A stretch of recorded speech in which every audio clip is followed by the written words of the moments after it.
Hello guys, welcome to Isha YouTube channel. మీకు ఈ video నచ్చితే కానీ ప్లీజ్ ఫ్రెండ్స్ లైక్ చేయండి, షేర్ చేయండి, సబ్స్క్రైబ్ చేయండి, కామెంట్ మాత్రం తప్పకుండా చేయండి. మరిన్ని వీడియోస్ కోసం వెయిట్ చేస్తారని అనుకుంటున్నాను. బిగ్ బాస్ నిన్న నాగార్జున సార్ పోయిన తర్వాత ఏం జరిగిందో మాట్లాడుకుందాం. నాగార్జున సార్ పోయిన తర్వాత ప్రియా శ్రీజ ఓవర్ యాక్షన్కి ప్రియా శ్రీజ 6th కంటెస్టెంట్గా వచ్చింది ఎవరు? మనీష్ రావడం వల్ల ఆయనకి ఏ గేమ్ అంటే టాస్క్ అట్లాంటి వేరే వాళ్ళకి ఇట్లాంటి ఒకటి మేనేజ్మెంట్గా ఎవరికి ఇవ్వలేరు. ఇవ్వకపోతే ఈ శ్రీజ ప్రియ అయితే ఇంకా మనీష్ నేర్పించడం స్టార్ట్ చేసిండ్రు. పాపం అనిపించింది నాకు మనీష్ ఏడుస్తుంటే. మీకేమనిపించిందో ప్లీజ్ కమెంట్ చేయండి. నిజంగా ఒక జెన్యున్ పర్సన్ మంచిగా అనిపిస్తుండు.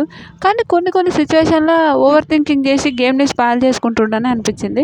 కానీ ఈడ ఏమన్నాడు, సెల్ఫిష్ వీళ్ళు, చిల్లరగా మాట్లాడుతున్నారు అది ఇది అని అంటారు.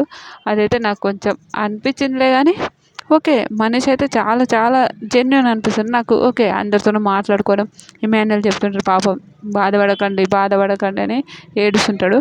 ఇమాన్యుయల్ కూడా సూపర్ అనిపించింది నాకు. ఓకే, మీరు అదేంటంటారు, కాముష్ ఉండండి బ్రో, ఏడవకండి బ్రో అని.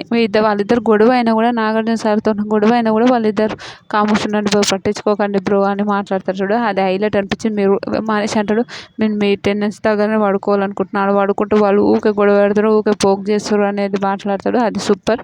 నిజంగా మీకు మనిషి ఏడవడం ఎలా అనిపించింది? మనీ చెప్పింది కరెక్ట్ అయినా కాదా అని అనిపించింది. నిజంగా కామనర్స్గా బ్యాడ్ వర్డ్ తెచ్చేలా ఉన్నారు వీళ్ళు, అట్లా ఉన్నారు వీళ్ళు అని భలే చెప్తాడు మనిషి అయితే. నాకైతే బాగా నచ్చింది. మీకేమనిపించిందో ప్లీజ్ కమెంట్ చేయండి. Like, share, subscribe.